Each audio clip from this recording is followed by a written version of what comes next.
तो यूटर्न जिंदगी चैनल में आप सबका स्वागत है। दोस्तों, आज IBPS क्लर्क का जो रिक्वायरमेंट है उसकी वैकेंसी आई हुई है।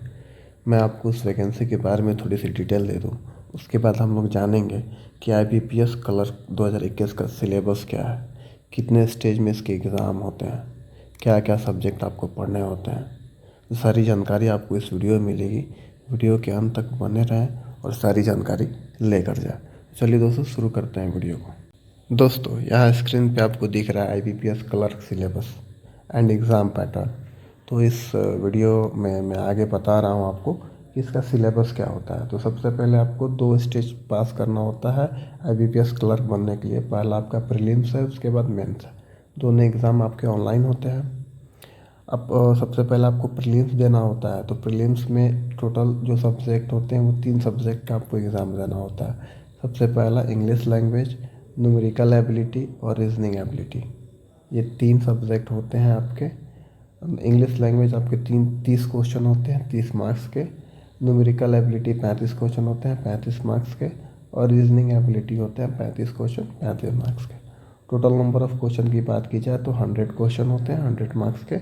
और आपके पास जो टाइम होता है वो होता है 60 मिनट्स, यानी 60 मिनट में आपको 100 क्वेश्चन सॉल्व करने होते हैं। नेगेटिव मार्किंग होता है दोस्तों इसमें। अगर आप 3 क्वेश्चन गलत करते हैं तो 1 नंबर आपके सही में से काट लिया जाएगा। तो 1/3 का यहाँ पे नेगेटिव मार्किंग इसमें है। उसके बाद जब आप प्रीलिम्स दे देते हैं, पास कर जाते हैं, तब आपको मेंस के लिए बुलाया जाता है एग्ज़ाम में। तो मेंस का जो सिलेबस जो एग्ज़ाम पैटर्न है वो कुछ इस तरीके से है। इसमें आपको 4 सब्जेक्ट के एग्ज़ाम देने होते हैं। सबसे पहला है reasoning ability and computer aptitude. उसके बाद है इंग्लिश। उसके बाद है थर्ड क्वांटिटेटिव एप्टीट्यूड। और जो चौथा नंबर सब्जेक्ट है वो जनरल फाइनेंशियल अवेयरनेस। ये 4 सब्जेक्ट होते हैं। अब हर सब्जेक्ट में क्वेश्चंस के जो नंबर है वो अलग अलग हैं। आपको reasoning ability and computer aptitude में 50 क्वेश्चन होंगे। ये दोनों मिक्स होंगे, कंप्यूटर एप्टीट्यूड से कुछ क्वेश्चन और कुछ क्वेश्चन रीजनिंग एबिलिटी से। Total marks 60। इंग्लिश से 40 क्वेश्चन होंगे 40 मार्क्स के। आपको क्वांटिटी एप्टीट्यूड 50 क्वेश्चन होंगे 50 मार्क्स के। और जनरल फाइनेंशियल अवेयरनेस से 50 क्वेश्चन होंगे 50 मार्क्स के। तो टोटल नंबर ऑफ़ क्वेश्चन आपको मिलेंगे यहाँ 190 और टोटल मार्क्स होंगे आपके 200। टाइम आपके पास होगा 160 मिनट। तो यहाँ तक आपने क्या समझा कि जब आपका प्रीलिम्स होगा वो 100 मार्क्स का और मेंस आपका 200 मार्क्स का। उसके बाद हम चलते हैं कि प्रीलिम्स में रीजनिंग एबिलिटी होती है, तो उसमें आपको क्या क्या, फिर या इंग्लिश है उसमें क्या क्या आपको पढ़ना होता है। तो सबसे पहले हम बात करेंगे यहाँ पे आपको रीजनिंग एबिलिटी की। तो लॉजिकल रीजनिंग यानी तार्किक विचार, अल्फान्यूमेरिकल सीरीज यानी अंशांकीय श्रृंखला, ranking direction, alphabet test, data sufficiency, coded inequalities, seating arrangement, puzzle, ये सारी चीज़ें रीजनिंग में आपको पढ़नी है। डेब्लुकेशन, synonyms, blood relation, input output, coding decoding.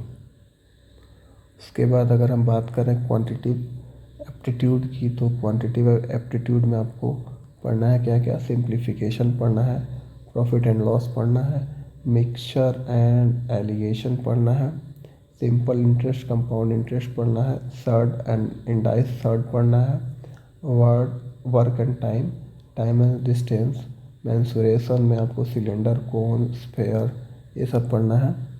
उसके बाद आपको पढ़ना है डाटा एंटरप्रेन्योरशिप। उसके बाद ratio and proportion, percentage, number system, sequence and series, permutation, combination and probability. ये सारी चीज़ें आपको क्वांटिटेटिव एप्टीट्यूड में पढ़ना है। इंग्लिश की बात करें हम लोग, तो इंग्लिश में आपको पढ़ना है basic of English language, English vocabulary, grammar, parts of speech, tense, voice change, narration, subject verb arrangement, agreement, article, singular plural, degree of comparison, sentence structure, active and passive voice, direct, indirect speech, phrases and items, synonyms, antonyms, reading comprehension, cloche test, spotting error, sentence improvement. ये सारी चीज़ें आपको पढ़नी है English में। Sentence correction, para jumbles, fill in the blanks, para sentence completions पढ़ने हैं आपको।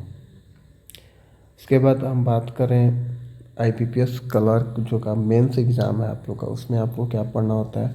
तो रीजनिंग में आपको पढ़ना होगा coded inequalities, syllogisms, coding decoding, machine input output, logical reasoning, data sufficiency, puzzles, blood relation, database basics, direction and distance, order and ranking, sitting arrangement, analog, series test, Windows operating system, यह आपको computer वाला हो गया। Microsoft office, history of computer यानी computer का इतिहास, basic of hacking की मूल बातें, सिक्योरिटी टूल्स, सुरक्षा उपकरण, वायरस। तो ये सारी चीज़ें आपको पढ़नी है reasoning ability and computer aptitude में। जनरल फाइनेंशियल अवेयरनेस में दोस्तों आपको पढ़ना क्या क्या है। तो करंट अफेयर्स, मॉनेटरी प्लान्स यानी मौद्रिक योजनाएं, इंडियन फाइनेंशियल सिस्टम, भारतीय वित्तीय प्रणाली, introduction to the national institution, राष्ट्रीय संस्थानों का परिचय, इंडियन बैंकिंग सिस्टम, भारतीय बैंकिंग प्रणाली, बैंकिंग टर्म्स, बैंकिंग की शर्तें, India and its neighbouring countries, भारत और उसके पड़ोसी देश, इकोनॉमिक्स, अर्थशास्त्र। उसके बाद पढ़ना है आपको general polity, science, invention and discoveries. तो ये सारी चीज़ें आपको पढ़नी है फाइनेंशियल में। तो ये सारे डिटेल्स मैंने आपको बताया। आपको मेरी वीडियो पसंद आई हो तो मेरे चैनल को सब्सक्राइब ज़रूर कीजिएगा, बेल आइकन भी दबाइएगा।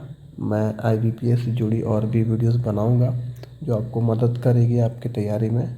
फिर मिलूँगा किसी नए अपडेट और किसी नए वीडियो के साथ। तब तक के लिए थैंक यू दोस्तों।